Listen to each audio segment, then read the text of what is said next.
are my favourite, the 24 cell. Look at that. The 24 cell is really wonderful. 24 vertices, 96 edges, 96 triangles, and 24 octahedra. 8 edges start at each vertex.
Here's the 120 cell.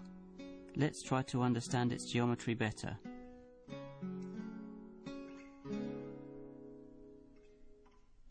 Four edges start at each vertex.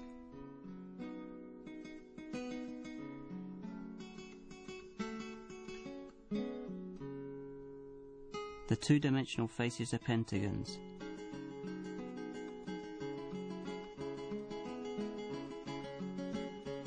There are 720 of them.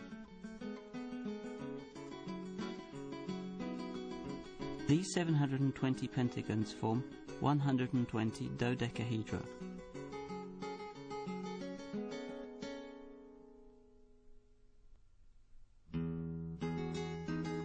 Look at all those dodecahedra fitting nicely together.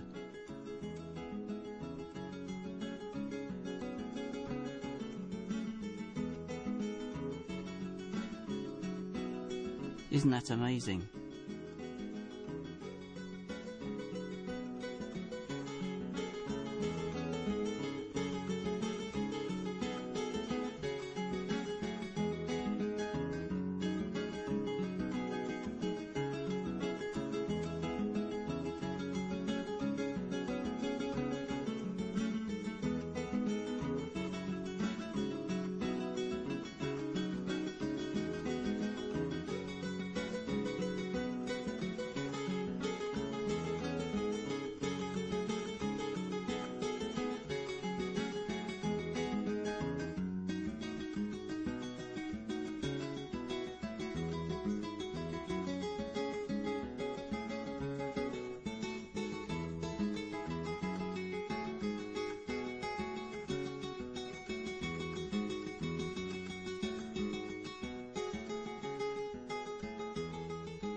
Let's finish with the 600 cell, with its 600 three-dimensional tetrahedral faces, its 1,200 triangular faces, its 720 edges, and its 120 vertices. Trust me, there are 14,400 symmetries of force space which preserve this object.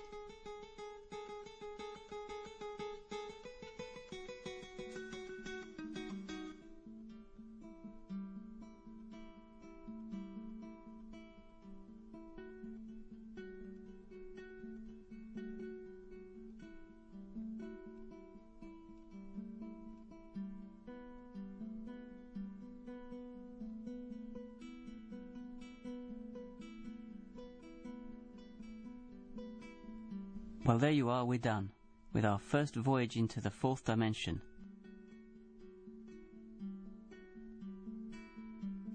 It's a dimension full of amazing things. Of course, the mathematician's imagination isn't limited to the fourth dimension. There are the fifth, the sixth, the nth dimensional, and even the infinite dimension.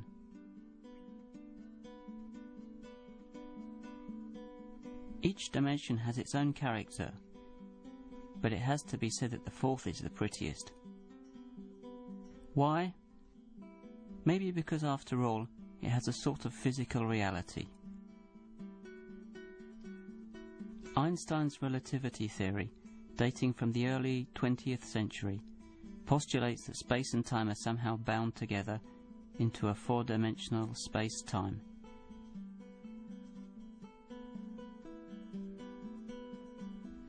A point in this space-time is an event, characterized by its position in space x, y, z, and by the time t when it occurs.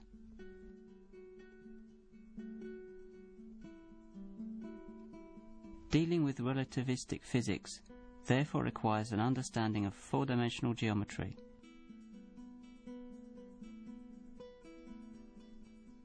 It is interesting to notice that the discovery of this four-dimensional geometry precedes by some 50 years the discovery of relativity.